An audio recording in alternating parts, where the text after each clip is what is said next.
Para saudara dan saudari yang Tuhan cintai, selamat pagi dan selamat bertemu lagi dalam Renungan Harian edisi hari Senin tanggal 29 Juni 2020. Mengawali permenungan kita ini, mari kita berdoa. Dalam nama Bapa dan Putra dan Roh Kudus, amin. Allah Bapa, dasar iman kami, inilah hari yang Kau anugerahkan kepada kami, hari untuk merayakan Rasul Petrus dan Paulus, hari suci penuh sukacita dan bagi seluruh gereja. Kami mohon semoga umat-Mu senantiasa patuh setia mentaati ajaran para rasul dan memiliki semangat kerukunan mereka, sebab merekalah yang pertama-tama menegakkan gereja-Mu. Demi Yesus Putra-Mu, Tuhan dan pengantara kami, yang bersama Dikau dalam persatuan Roh Kudus, hidup dan berkuasa Allah sepanjang segala masa. Amin. Para saudara dan saudari yang Tuhan cintai, sabda Tuhan yang hendak kita dengar dan kita renungkan bersama diambil dari Injil Matius. Injil Matius pasal 16 ayat 13 sampai 19. Tuhan sertamu. Inilah Injil Tuhan kita Yesus Kristus menurut Santo Matius. Sekali peristiwa, Yesus tiba di daerah Kaisarea Filipi. Ia bertanya kepada murid-muridnya, kata orang, siapakah anak manusia itu? Jawab mereka, ada yang mengatakan Yohanes Pembaptis, ada juga yang mengatakan Elia, dan ada pula yang mengatakan Yeremia atau salah seorang dari para nabi. Lalu Yesus bertanya kepada mereka, tetapi apa katamu, siapakah aku ini? Jawab Simon Petrus, engkau adalah Mesias, Anak Allah yang hidup. Kata Yesus kepadanya, berbahagialah engkau Simon bin Yunus, sebab bukan manusia yang mengatakan itu kepadamu, melainkan Bapa-Ku yang di surga. Dan aku pun berkata kepadamu, engkau adalah Petrus, dan di atas batu karang ini aku akan mendirikan gereja, aku akan mendirikan jemaatku, dan alam maut tidak akan menguasainya.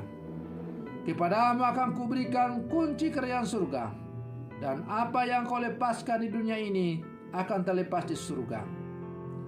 Demikianlah Injil Tuhan. Para saudara dan saudari yang Tuhan cintai, Tuhan tak selalu memilih orang yang suci dan baik untuk mengikutinya menjadi pelayan di dalam gerejanya.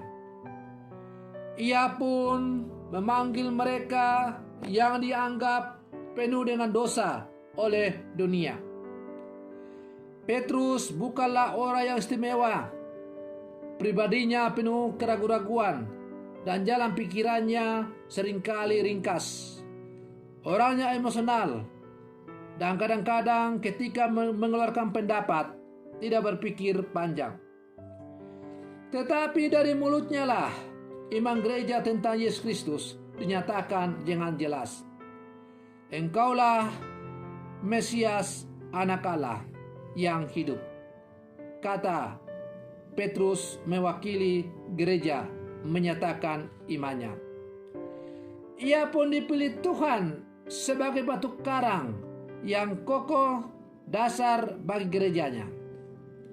Para saudara dan saudari yang Tuhan cintai, kisah serupa juga dialami oleh Paulus. Dengan segala kerapuhan yang ia miliki, ia dipilih Tuhan untuk mengabarkan warta kabar baik kepada bangsa-bangsa kafir. Ia yang dulunya adalah pengejar orang-orang percaya, tetapi kebengisannya untuk mengejar orang-orang yang percaya kepada Yesus berhasil diubah oleh Yesus menjadi seorang rasul yang militan untuk mewartakan Injil.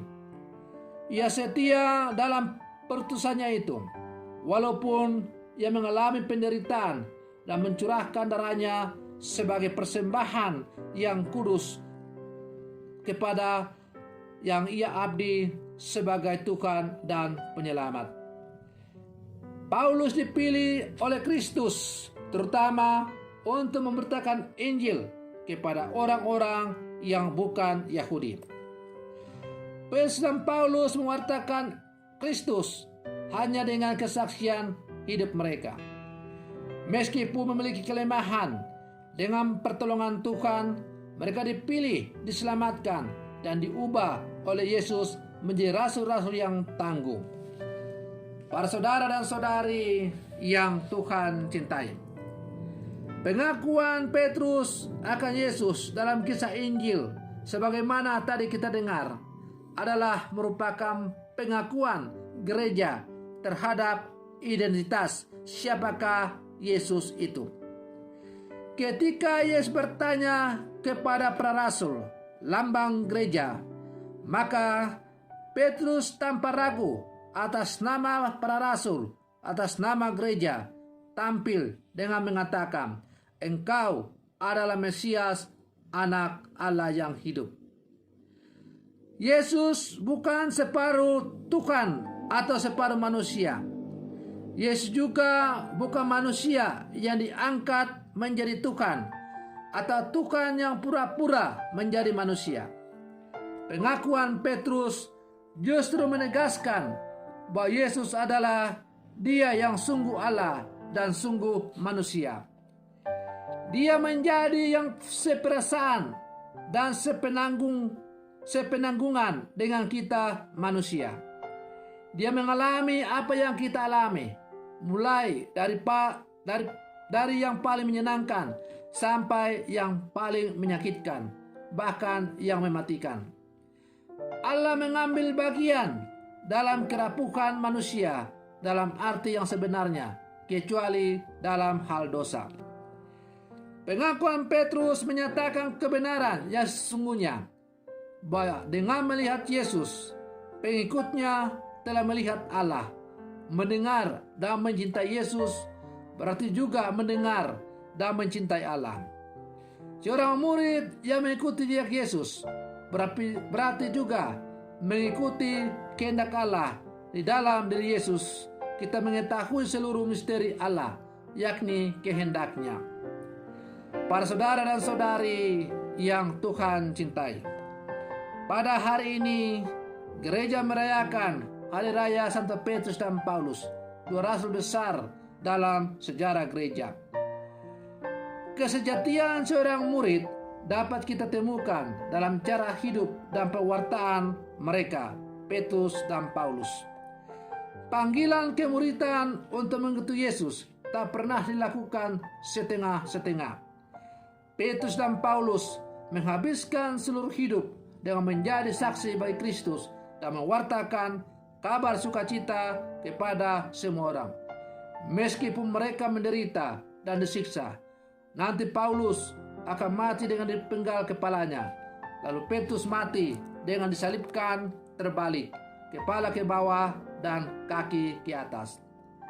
Para saudara dan saudari yang Tuhan cintai, kita yang hidup di zaman sekarang adalah juga murid-murid Yesus yang hidup di zaman sekarang ini. Sebagai murid Yesus yang hidup zaman sekarang, kita diajak agar kita juga memiliki iman yang militan seperti yang dimiliki oleh Rasul Petrus dan Paulus, yang rela berkorban apa saja, bahkan sampai nyawa, demi untuk pewartaan Injil itu. Sebagai murid-murid Yesus yang hidup zaman sekarang, hendaklah contoh teladan hidup dari Santo Petrus dan Paulus selalu menjiwai seluruh kehidupan kita sebagai murid-murid Yesus yang hidup di zaman sekarang. Para saudara dan saudari yang Tuhan cintai, hari ini umat paroki Argapura merayakan pesta pelindung yang namanya Petrus dan Paulus. Maka semoga umat di paroki ini semakin hidup sesuai dengan contoh teladan hidup dari Santo Petrus dan Paulus Argapura yang rela berkorban apa saja demi pewartaan Injil Tuhan kita Yesus Kristus itu.